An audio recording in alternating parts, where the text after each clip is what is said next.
Welcome to American Education FM, everybody. I'm Dr. Sean Brooks. Welcome back, everybody. I want to start off this episode by bringing up something I think that cannot be lost within all of this alphabet soup, transgender this, pedophile that, within American K-12 schools. There is a particular habit that I've noticed, of course, throughout this entire time that is remarkably disturbing. And I think that a criminologist would have a really interesting time investigating this a little bit further and certainly would be able to lay out exactly what it is that we're watching. But I would say this, like most criminals, a lot of criminals love to boast about their work and brag about what crime they're committing. An arsonist, for example, would set something on fire and then run away and then turn around and watch what they've done. A murderer, same thing. A robber, same thing. And we've seen a lot of those videos in the past too, where an individual will commit a crime and then they will jump on the internet and they will start recording themselves talking about the crime that they committed. They cannot help themselves. I don't think it's any different when it comes to these pedophiles that exist within American K-12 schools. You've probably noticed, but they're all running to TikTok, and they're all running to any online streaming platform. Again, whether it's a short form video or it's social media in some form or whatever it may be, but they're running to video and they're actually telling people what it is that they're doing in the classroom, and they're doing it without any thought of any consequence whatsoever. And, I might add, a great deal of them, of course, are resigning and getting fired as a result of what they're saying online on these videos, saying that they're going to trick parents and lie to parents and that they're going to teach, their quote-unquote students within their classroom all about sexual perversions and their sexual identity and all of this stuff. Again, a criminologist would have a very interesting time analyzing this, I think. But as far as I can tell from, again, things that I've studied and things that I've written in the past, and I wrote about this specifically within my book, Violence Among Students and School Staff, that the business of using social media as a platform, many individuals use it to be either voyeuristic in their in their habitual nature with social media, or they are exhibitionists to some extent. There is certainly a narcissistic element, I think, that cannot get lost in all of this. And if not, certain personality disorders, without a doubt. Again, these are not well individuals, and yet here they are running to video platforms, showing themselves on a constant basis, again, talking about all of the things that they're doing in a classroom that they have no business doing in a classroom. Again, it would be like being on a construction site and walking around the home that you're building when you're working for someone else who's actually in charge of the company, and you're walking around with a Molotov cocktail and you're saying, oh, look what I'm going to do. I might do this or I might do that. I might set this on fire or I might not. I don't know. I mean, that person has to be fired. You have to remove that person, if not arrest them. They're threatening a crime. And that's what a lot of these people are doing, but what they're doing more specifically, again, is they're just showing their real mental illness. And this is a serious problem. I would just encourage people to understand sort of that larger picture, because I don't think that can get lost. Now, there's some audio that I want to play right off the bat here, and again, you'll hear exactly what I'm talking about. This individual is not unique in this regard. We've heard a lot of these individuals say very similar things. We've seen these videos. The Twitter account Libs for TikTok covers this on a daily basis, constantly. And I want to play this particular audio clip again because this is an example of an individual who is openly talking about their own beliefs regarding all of this. But this is a person that is not well. And something cool about me, Miss Hammond? All right, so something that's really cool and unique about who I am is that I am transgender. So we touched a little bit about that at the beginning of this week in the book that Miss Hammond read, but I'm going to give you my explanation about what it means to be transgender as well. So when babies are born, the doctor looks at them and they make a guess about whether the baby is a boy or a girl based on what they look like. And most of the time, that guess is 100% correct. There are no issues whatsoever. But sometimes the doctor is wrong. The doctor makes an incorrect guess. When the doctor makes a correct guess, that's when a person is called cisgender. When a doctor's guess is wrong, that's when they are transgender. So I'm a man, but when I was a baby, the doctors told my parents I was a girl. And so my parents gave me a name that girls typically have and bought me clothes that girls typically wear. And until I was 18 years old, everyone thought I was a girl. And this was super, super uncomfortable for me because I knew that wasn't right. The way I like to describe it is like wearing a super itchy sweater. The longer you wear it, the itchier it gets, and the only way to make the itching stop is to have everyone see and know the person that you really are. So when I was 18, I told my family and my friends that I'm really a boy, and it was like this huge weight had been lifted off of my shoulders, and I had the freedom to be who I truly am. And even though this experience is super challenging sometimes, it made me the person I am, and I'm super proud to be transgender. Okay, now for a little more background on this. At the very top of the Twitter post, it says first grade teacher records an identity share, quote unquote, Zoom call with K through 2 grades where he spoke about being trans.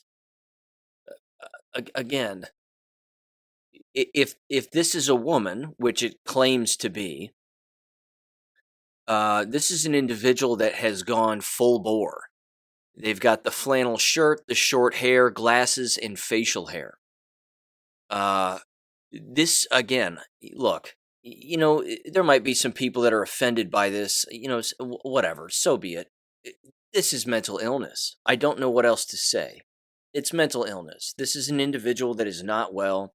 This is a person who, again, they're openly saying this in a Zoom call. And everybody's just supposed to be okay with that. I'm not okay with that. Not in the slightest. If you were to encounter this individual in an open house, for example, and I've talked about open houses before within K-12 schools and the whole mentality of an open house. Me personally, I loved open houses, and the parents who were in my classroom listening to me talk about the things that I was going to be teaching that semester to their children, they enjoyed hearing me talk because, again, as you might imagine, I was pretty stern. I was straight to the point. I didn't mess around. I didn't talk about my personal life. I didn't bring up any of that. I was business, 100% business all of the time. And I told them that I was interested in making sure that their child was safe in the environment and that learning was the number one goal. This, however, is insanity. If this individual was speaking in an open house like this and saying this, as a parent, you would have to stand up and leave. You would have to yank your child out of that school. Again, the environments that are tolerating this kind of behavior, uh, these environments won't last. They just won't. There's no way that they can. You cannot perpetuate this kind of mental illness and normalize this kind of thing among adults and expect minors to be okay. I mean, they will not be okay. In fact, there's a Substack article that I wanted to read, but it's rather lengthy. But so I'll just kind of cut to the point of it. But an individual wrote a Substack article, and they were talking about how basically a lot of this too, in particular within the hallways of schools among girls in particular, although boys are engaging in this behavior too, but it's sort of a clique kind of thing. It's this clique gang-like mentality or peer pressure-like mentality where they use the pronouns the way that they do and the zers and the z's and all that other bullshit. And they're using all of that basically just to garner attention from one another. It's not even that they necessarily believe it, but because they are doing it with some semblance of regularity. again, to either be liked or have influence with one another or make it look like they have friends, they slowly start to brainwash one another and then brainwash themselves into actually believing that they're the opposite sex of who they actually, biologically are. That's a real thing, and that's happening too. So this isn't getting better. And the other thing that I wanted to bring up too was this in this same wavelength is we have a number of, as I'm sure you know, and as I've brought up here before, but there are a number of states, of course, that are pushing forth these laws now, Virginia being one of them, where parents now have to be notified again if their child is going to be experiencing or learning about anything that is sexually explicit. And they have to be told in advance. There has to be some kind of a waiver form that's signed if they don't want to engage in the particular activity. My question is larger than that. Why is the activity even taking place in the first place? It shouldn't even be taking place. So we're creating laws. Again, this is Overton window stuff. And it's dangerous. It's not good Overton window stuff because, again, the Overton window, as I mentioned earlier this week, is dangerous. And this is the kind of stuff that's bouncing around inside of that Overton window, sort of with the illusion that it's a good thing when in fact it isn't. We're creating laws that aren't really getting rid of this kind of behavior. We're creating laws that are tolerating this kind of behavior. And all it's doing is giving people the choice. Well, do you want to hear about transgender this or alphabet soup letters that and sexual perverse this and sexual perverse that? Oh, you don't? Oh, well, then just sign this waiver, and then we'll move your child into the cafeteria while all the other students are receiving this quote-unquote education. I cannot think of a larger waste of instructional time and time for a human being within those environments when they're supposed to just be learning actual facts that are subject specific to what is really going on in the world and has gone on in the past and so on and so forth. But again, these environments just cannot last.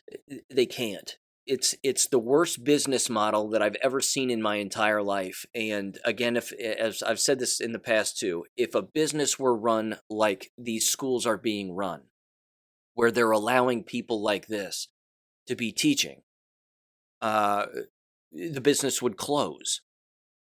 The only reason that the business would stay open is if what happened? Well, you would have to hire all of the exact same people who think the exact same way all of the time. The administration would have to be just like that transgender person. All of the teachers would have to tolerate that transgender person and be just like that person. And then your entire school basically becomes this alphabet soup school with nothing but transhuman transgenders walking around all of the time. I mean, at the end of the day, that's it. Because again, people tend to hire like-minded individuals. So I just, I don't think that these schools will last. I really don't. As long as the schools continue to behave this way and hire these kinds of people, and let's not kid ourselves, they're borderline pedophiles, if not straight up pedophiles. Because as I said earlier, the stuff about the word groomer and grooming, groomer is a tactic of a pedophile. So don't call them groomers, they're pedophiles. Let me give you another example of exactly what I'm talking about here. There's another story here from lifenews.com, and here's the actual title. Again, the titles of these articles give away what's actually going on if you can read between the lines here. It's titled, Republicans in 11 States Promote Bills to Stop Schools from Pushing Sex on Kids. Ladies and gentlemen, it's an open admission by government that schools are pushing sex on children, on minors, elementary school kids, kindergartners. That's a crime. That's a crime. They're openly stating it. And they're going, well, we better make these laws, so that we can reinforce the already existing law that you can't push sex on children. And the memes are out there. And God love the memes.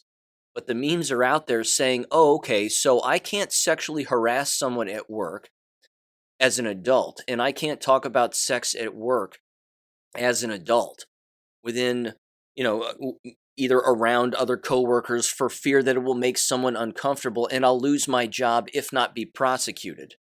Restraining orders and XYZ, but I can do it around minors and keep my job and that's okay. It's a valid question and it's an even more valid point. Again, this is not good. This is continuing to bounce around the Overton window in a very bad way. Why are you creating laws to just back up already existing laws? It's just the normalization of this kind of behavior. And again, my larger point too is this. I mean, what's the follow-up going to be? I've sort of asked this in the past, and I'm not sure that I've come across an answer yet, although I haven't done a lot of digging on it. But what's the penalty? What is the penalty for individuals who are working within these environments? They're told to not teach these particular kinds of subjects, as perverse as they are, and then at the exact same time, I mean, what's the follow-up? Do they lose their job? Are they fined? Does the school get fined? Does the state funding get withheld from the school until they get rid of said teacher who is doing this? I don't know. I don't know what the follow up is. But there's a number of states: Oklahoma, Tennessee, Missouri, Indiana, Kentucky, Ohio, Alabama. A lot of them are doing this, and I mean, I suppose it's fine because it's at least combating it, but for Christ's sake, can we not just get rid of these people? Can we not just fire them? You're talking about sex in the classroom. That's remarkably inappropriate. You're fired. I just don't understand how hard that is. They can scream at the top of their lungs all they want about, well, I have rights and, my rights are being violated and I'm allowed to talk about this and blah, blah, blah. No, you're not. No, you're not. And here's the funny part. The funny part is if they get fired, what lawyer worth their salt is actually going to defend that person? What lawyer is actually going to come forward and say, you know what, you discriminated against this transgender person who is a female but thinks that they're a male, and they were telling minors about their personal life and their transition and all this other stuff, so you need to rehire them. I mean, what lawyer is going to take that case up to defend that person? I'd like to meet that lawyer because I don't think there are many. I really don't.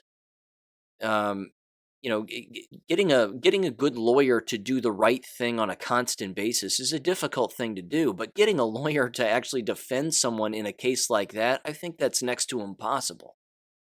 But my overall point, of course, is this, and again, we're talking about serious mental illness. That's ultimately what we're talking about here. And you've heard me say this in the past too.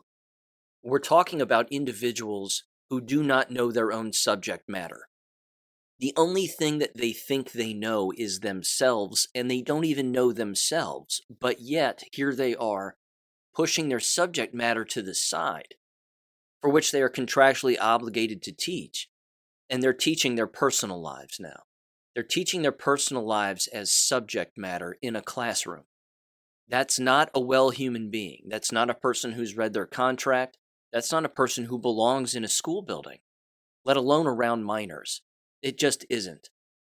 Again, when a school teacher is using children as their psychological backdrop to make themselves feel better, that's a mentally ill human being.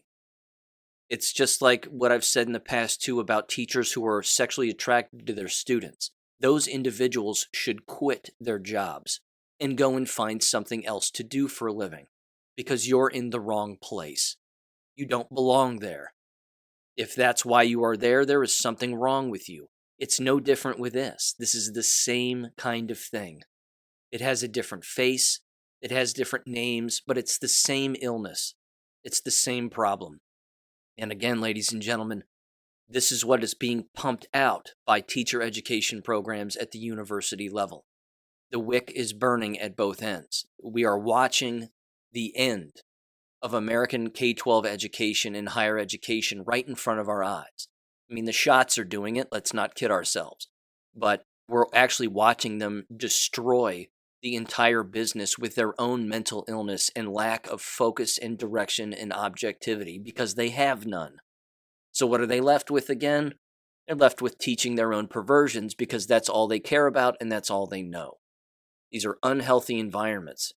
So, yeah, on this Holy Week, I hope that people are starting to, again, continuously look into homeschooling and find healthier outlets because this is pure insanity. Again, you've got this particular Substack page again. This person who's writing these articles, whoever they are, it's titled "Parents with Inconvenient Truths About Trans," PITT, and it's just some jacked up stuff. One article after another about how just goofy these people are. Again, they're just flat out weird. But it's a massive mental illness, and I don't see it going away because, again, it's being popularized. Because, like I said earlier, they are not afraid to get on video and put their video out on the internet for everyone to see their face, hear their voice, and hear them talking about how great it was to cut their own genitals off. And this is a problem. That's putting it mildly. But wow. And then, of course, it brings into question, as I've even stated this too, I think, because I remember I played a piece of audio a while back of a mother giving a speech. Um, she was standing on a stage and she was talking about the ill health of her daughter and how her daughter was coming home and talking about wanting to transition to being a boy and all this other stuff. And I remember in the podcast episode I was yelling, I was saying, "What is wrong with a parent? Where have the parents gone in all of this?" I mean, if parents are taking a back seat to the school, what in the hell's going on? And if recollection serves me correct, she was this particular mother was a homemaker. I mean, she could have been homeschooling her child and taking her child out of this environment, but instead was feeding her to the wolves on a day in and day out basis, and then all of a sudden was shocked that the mental health of her daughter was in the sewer. I just don't get it. Get involved. Get involved, stay involved. That's the role of the parent.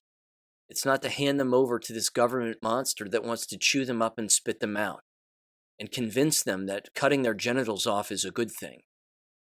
My God. Now, again, speaking of burning the candle at both ends here, certainly the wick at both ends, this is a nice little transition into some jab-related stuff here.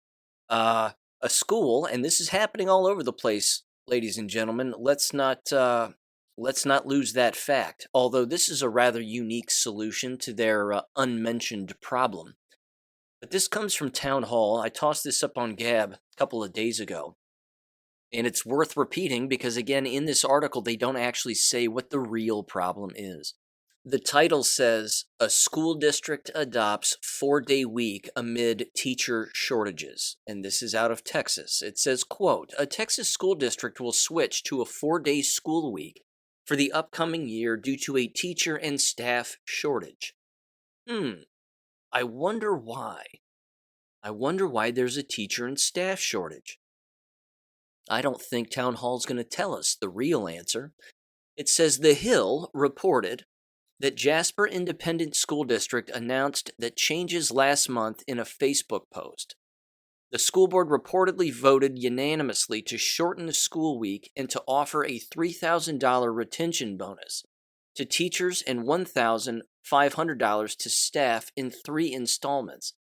The funding will be pulled from the federal grant program under the Coronavirus Aid Relief and Economic Security CARES Act.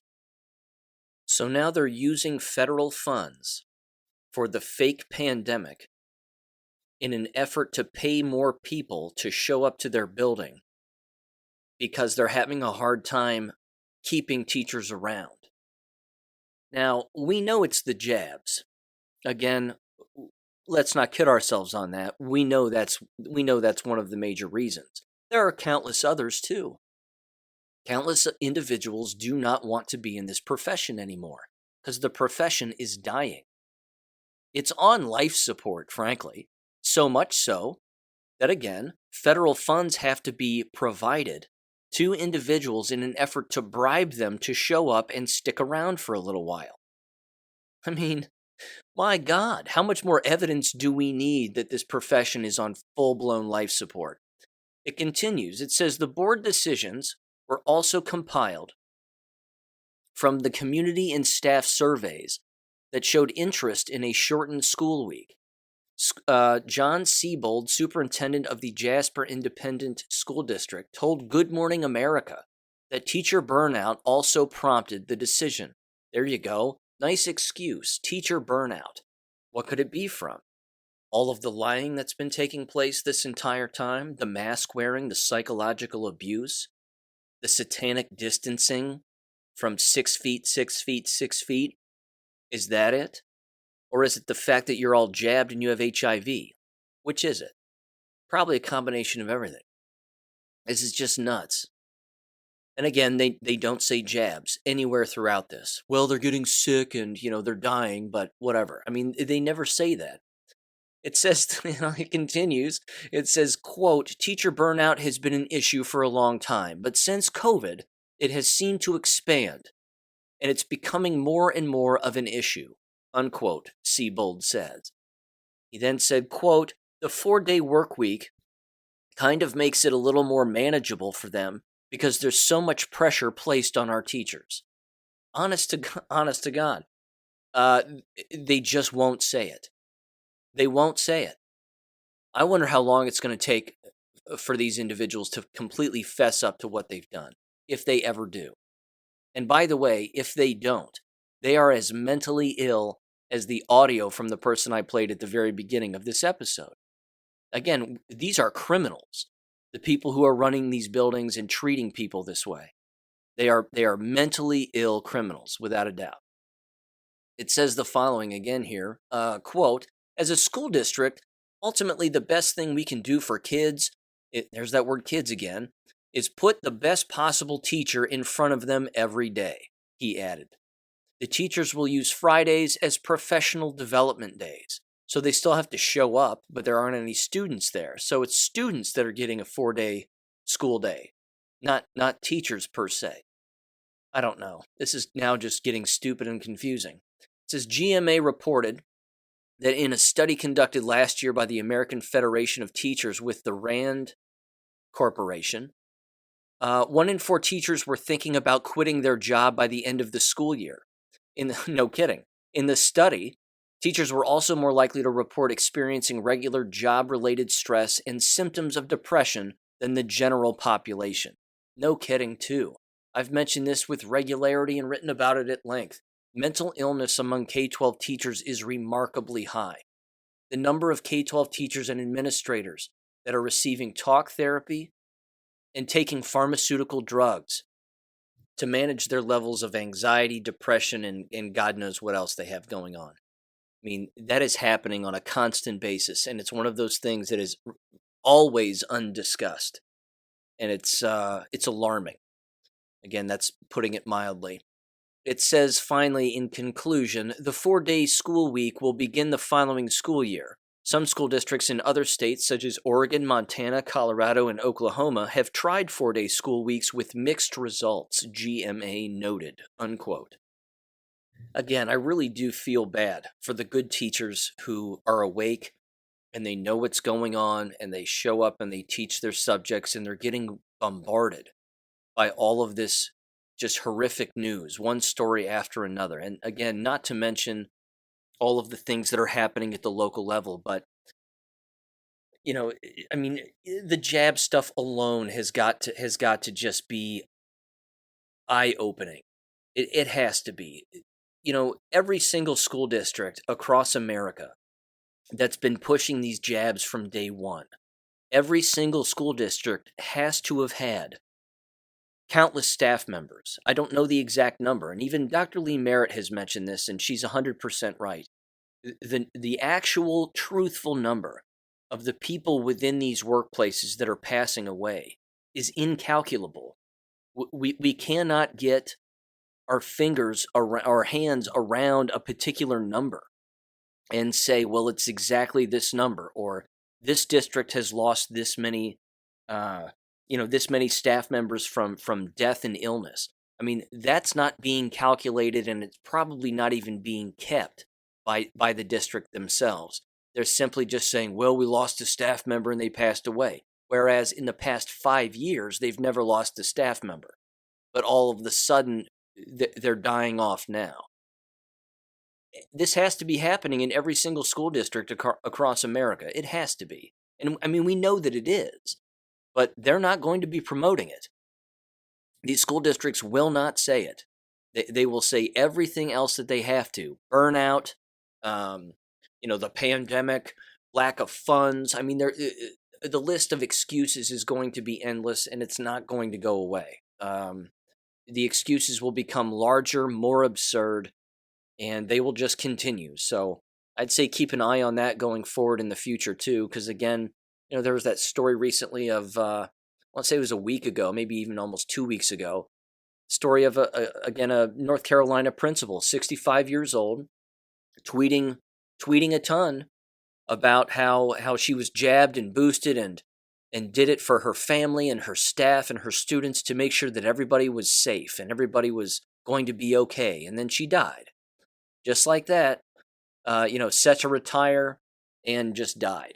But nobody's blaming the jabs on that one. It's just, oops, it's just another dead administrator, because that happens all of the time. I don't know. I think it's awful. But it really does, again, bring up the larger question of, as far as these good educators are concerned, what is on their minds? I've had a great deal of them on this podcast, myself here, and you've heard them. You've heard them talk about what's going on in their environments. It's remarkably sad to hear what's going on. I mean, the business is chewing itself up from the inside out and from the outside in. I just don't think that it's something that can possibly last. I will say this though, and this is hilarious. I don't know if I brought this up or not, but Cicely, from New Mexico, who is the school teacher who I've had on a couple of times, and she stays in contact with me from time to time, and we text back and forth. She'll send me a story every now and again, and she a couple of weeks ago, she sent me something that was just hilarious. And again, this is one of those things that is happening with regularity. The very school district that cut her loose because she refused to wear a mask all of the time, she never wore a mask, and wouldn't take the jabs and wouldn't play the abusive games that they wanted her to play. They cut her loose, and guess who is calling her back now in an effort to bring her back and be a school teacher there again? Again, the very school and very district that abused her in the first place. I mean, these people have no shame, none. They are not well. They are not thinking. They're abusing people, punching them. It is the cycle of abuse, without a doubt, by definition. They are punching these people in the face, ruining them, sending them down a poor mental health spiral, right into the ground, where they lose their insurance and their paycheck and the mission and job that they love, and then they're begging them to come back because they realize that they don't know how to run a business and they don't know how to run a school, and that you can't be an abusive person with any sense of regularity and expect to just get away with it forever. Again, the jabbed are sick, the jabbed are leaving, the jabbed are dying. And again, the other end of that wick is people don't want to enter these environments because everybody knows that they are abusive. And so Cicely basically said, here's the email I got. They want me to come back. And I texted her, I said, did you tell them to go pound sand? And she goes, I'm going to. And that right there, too, I think is a very interesting opportunity. And I mentioned that to her. And she agreed. I said, this is your opportunity to say, hell no, never again. I'm not coming back. I'm homeschooling my child at home. We're having a great time. Go to hell. And then make sure that you email every single staff member within that entire district, all the way up to the superintendent. You abused me. You mistreated me. You thought I was less than dirt. And now what? Now you're crawling back. You're crawling back to see if I'll return. Go F yourself. No, I'm not coming back. I'm not doing this again. I mean, Make it known, make it public. Send that email out to everybody. If you have to, who cares if your name is on it at this point? I mean, you don't have to curse at them, but make it professional. Bring up the cycle of abuse. Bring up what they've done to themselves, and they don't even know it. I mean, these things have to be mentioned in these emails. And yeah, if a district actually does that and just crawls back and goes, oh, please come back. We don't have enough people here.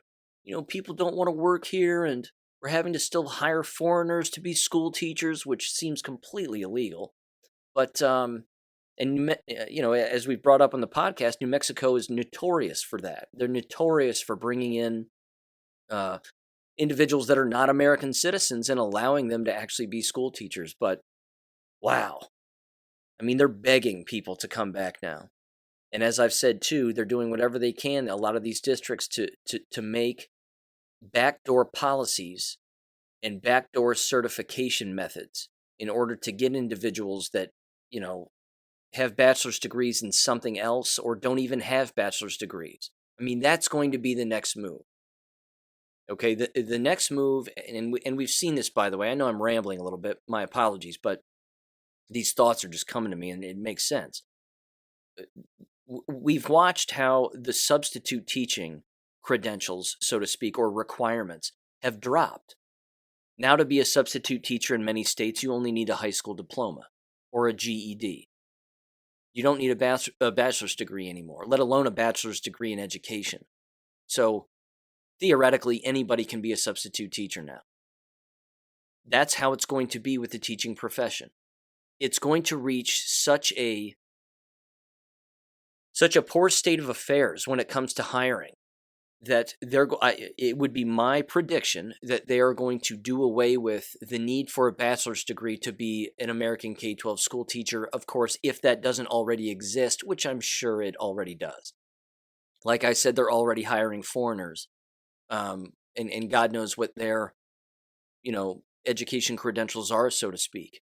But this is going to be the next grand scale move that I think happens on a larger basis. It's, again, to use their terminology, the leftist terminology, it is unsustainable. They cannot sustain this for much longer. They're going to have to continue to decrease their requirements for who qualifies to be an actual American school teacher, because again, they're hiring transgender people openly and they think that's okay. They want a body. They want someone with a pulse. And again, the need for a bachelor's degree in education was pretty much useless anyway, because you had to have all of this certification this and certification that. I wouldn't, it would not shock me in the slightest if they just did away with the need for a bachelor's degree and they just said, okay, look, you can get certified to be a school teacher, take the area exam, take some professional development over the course of a few weeks, and boom, bam, just like that, you're now a school teacher. I bet that happens too, ladies and gentlemen, and that's not going to be good for anybody. Okay, shifting gears here. The Watch the Water documentary, of course, came out on Monday. Been a lot of talk about it on a lot of different sides. Just some whack jobs out there calling it a psyop, saying it's a distraction and it's false and this is absurd and blah blah blah. The people who are calling it a psyop, they're the ones that are engaging in a psychological operation against you. I think we have the capacity to rub our heads and pat our bellies at the exact same time. We can chew gum and walk at the same time. We can think about a lot of different things and look at things from a lot of different angles. Dr. Artis even came back on the Stu Peters show just the other day and was talking a little bit more about, again, the venom in remdesivir and how all of the symptoms line up perfectly. And again, these particular peptides exist not just in the blood of the individuals who have gotten very ill from SARS-CoV-2, but it's the exact same kinds of peptides that are in snake venom. And that's not new, ladies and gentlemen, which is why I want to play you this audio. This particular article was written September 1st of 2021, and it's titled, University of Arizona Researchers Find Link Between COVID Deaths and Snake Venom. Now, before I play this audio, and it's fascinating, because again, this University of Arizona researcher openly says it. He goes, yeah, this is snake venom without a doubt. It certainly has all of the characteristics and the chemical makeup, and that's exactly what it is. The interesting part, I think, and one of the questions that I have, in particular, based on the things that I've brought up on this podcast and the things that I've looked into and researched, is that we know that the PCR tests are fake. They're false. They do not test for this kind of thing, and they are, again, remarkably inaccurate. So when Dr. Artis talks about how individuals are using PCR tests to test the water, and we know that that is a fact. Why are they doing that? I mean, they have to be doing it for nefarious reasons. It's not, I don't know if this kind of stuff is actually in the water or not, whether the snake venom is in the water or not. Again, it wouldn't surprise me if it was, but it just, yeah, I think it's thought-provoking to say the least, but relying on a PCR test to provide people with any kind of a real explanation as to what's going on with the water, I think is not very accurate, to say the least. You can rub the Binax COVID test on paint, and it'll test positive. I mean, those tests have had God knows what squirted on them, and they test positive or they test negative, or you use the same orange on two separate tests and they give you two separate results. Not to mention, there was a video bouncing around a while back, and I think I brought it up on this podcast, but those Binax take-home COVID tests, quote unquote, people were flashing black lights right over top of them, and it was showing the predetermined line on the tests. So I don't put, any time that I hear that somebody's being tested for something, in particular regarding everything that's been going on over the last 2 years, I don't buy it. I don't think the tests are reliable for anything. But I'm not. There is no denying that snake venom is in this. There are too many researchers that have written about this. Too many researchers that have discovered this, and as it turns out, it's not new. Again, this was discovered by that Dr. Liu, and certainly by these University of Arizona researchers as well, dating back to at least September of last year. So here's the local news report from this, and this comes from abc15.com. Give this a listen. All new at 10, snakes starting to play a big role in COVID-19 research. Scientists from the U of A discovering an enzyme similar to one found in snake venom could be driving COVID deaths. ABC 15's Ashley Paredes breaking down the discovery and what it means for the future. Losing a battle with COVID-19. It's like having rattlesnake venom running through your body. At least that's what researchers are telling us. We found evidence that there was an enzyme, a snake-like enzyme, in the blood of people who were dying in extraordinarily high levels. Scientists from the University of Arizona working on this study for the past year and a half, recently publishing it in the Journal of Clinical Investigation. The snake-like enzyme found in healthy people at low levels to prevent bacterial infections. But in severe cases of COVID-19, it's doing the opposite. These high levels of this enzyme are looking at those tissues in the organs and saying, you look like a bacteria, let's shred your membranes, let's put these organs out of their misery. And we're told it may be what's driving COVID-19 deaths. Dr. Floyd Chilton, senior author on the study, saying what's even more remarkable is where we can go from here in the fight against this pandemic. And we come up with specific therapeutics that will not care which variant is coming towards you. Researchers explain that current clinical trials on snake bites are helping in those efforts. They can possibly repurpose some of the treatments being tested. This could one day result in a viable option other than vaccines to prevent death in severe patients. And that allows us to take a precision medicine approach to the disease. We can go into clinical trials and choose the people who are at risk of this mechanism. Their hope regarding the next step is an international multi-center clinical trial. They're working with global organizations to see how they can make that possible. Yeah, he's taking a few swipes at me already. We asked a rattlesnake expert for his take on this. Something that is almost as universally loathed as rattlesnakes.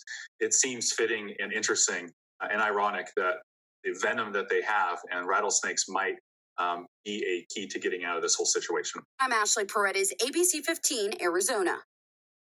So again, it's not new. It's legit. It's real. It's not new. But it's very, very serious, to say the least. And again, the individuals that are coming out of the cracks here who claim to be on our side, who are now making fun of this as being something that's not real, and oh, it's not in the water system, and this, that, and the other. That's his theory. Because again, he's basing that theory on, and theorizing, by the way, is a critical thinking skill. So, we need to remember that. But the individuals that are criticizing people who, again, claim to be on our side for theorizing and thinking about this logically, those individuals are exposing themselves as being frauds. The Jordan Sathers of the world and all of these other weirdos. These are individuals that are incapable of actual critical thought. And again, regarding the PCR test, that's exactly what Dr. Artis is basically asking. He's saying, hey, look, why are they testing the water then? I mean, my answer to that would be, if they're testing the water, it could be because the poison is in the water. Yes, that is a plausible scenario without a doubt. They've been poisoning water for quite some time. Another angle is they're using a false test to purposefully receive a false outcome so that they can make predictions about who they think is going to get sick. And then they can just start saying, well, we've got all these positive tests over here. We're not going to tell you where we got them, but we've got all these positive tests. We can show you these tests. They're faulty, but we're not going to tell you that. And then we're basically going to say this particular area has higher cases of quote-unquote COVID, which again is not what it stands for. But I don't know. I think that 95% of this is 100% legit. And there's still some lingering questions again. I mean, as even Dr. Artis said, he wants people to come forward who work within these water treatment facilities and basically say, look, are you testing this water for this? And again, that might be the next shoe that drops. I'm not entirely sure. But for anybody to be making fun of somebody else for critically thinking, investigating, and asking serious questions, those are people that, I don't know. They're not worth paying attention to. I've never thought much of Jordan Sather. I've seen his. I saw a part of one of his videos, and I thought to myself, "This is some low brow, low intellect stuff here." Again, he's making fun of people like Lynn Wood. It's not worth it. Lynn Wood has more experience in his pinky finger as a constitutional trial lawyer than Jordan Sather does in his entire body. So I don't know. I'm not one to necessarily go after other individuals like that, but he just seems like low intellect chow to me, so whatever. Anyway, with all of that said, here's the last thing, and again, shifting gears one more time here. Here's two particular stories I want to read, one that kind of wraps up the jab stuff, and then a story of a miracle, which I think is beyond appropriate here on Holy Week and with Easter coming up, and the resurrection.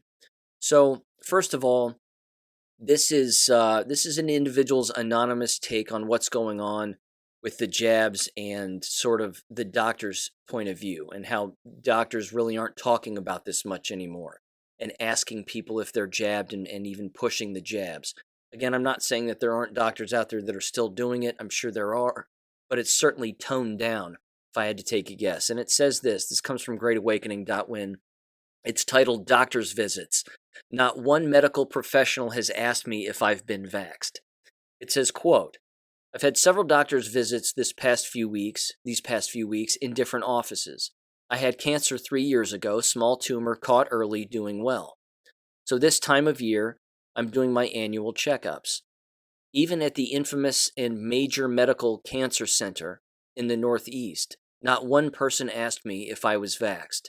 Not the doctor, not the staff at the front desk upon entering, not the physician's assistant or the x-ray tech, not a soul. I forgot to put on my mask again after donning the hospital robe, and the oncologist said not one word about it through the whole appointment.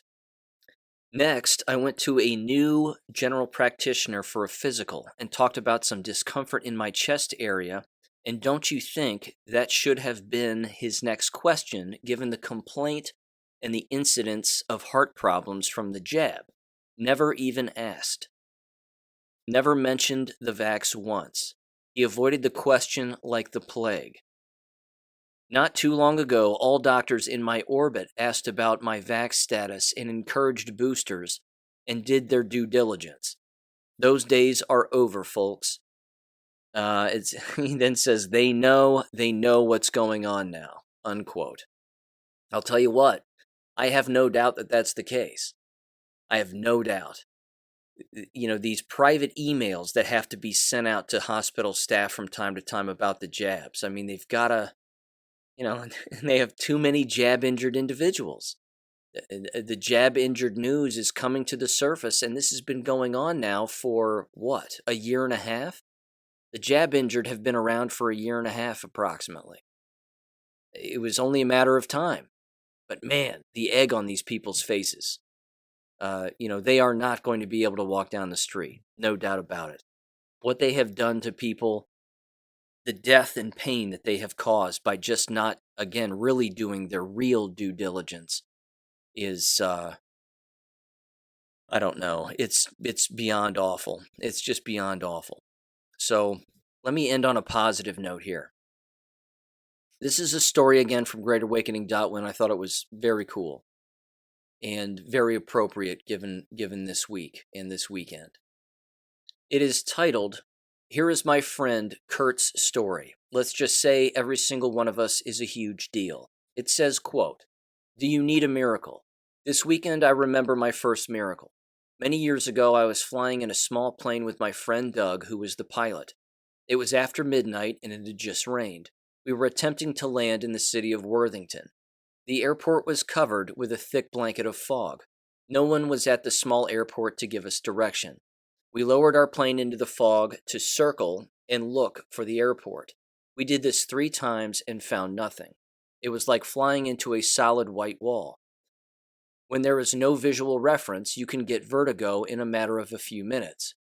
One can be flying sideways or upside down and not even realize it. Doug was worried. He apologized for taking off in the first place. We should not have been flying in such weather.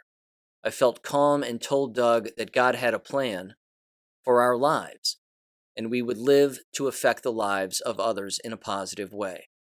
A 4th time, we descended into the fog to look.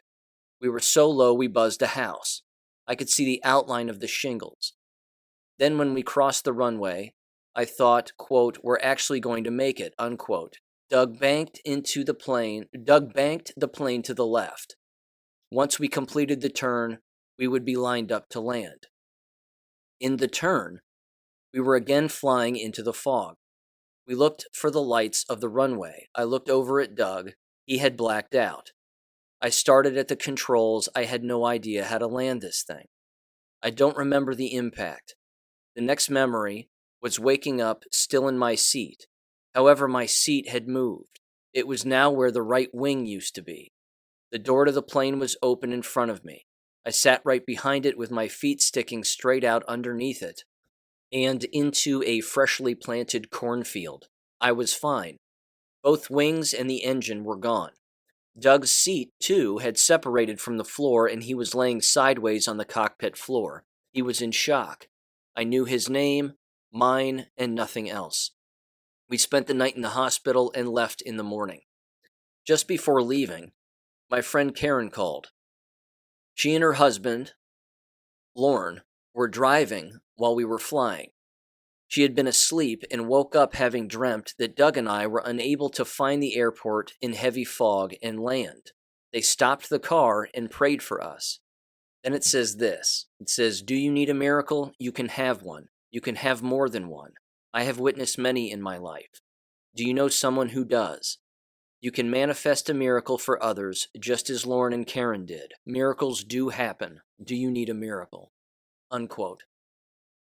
I think we could all use one at this point, don't you? I'm pretty sure we could all use a miracle at this point. Continue to have a great week, everybody. Happy Easter weekend, and I'll catch you on Monday. Take care. Thank you for listening to American Education FM. Make sure and check out AmericanEducationFM.com for more information. Take care and God bless.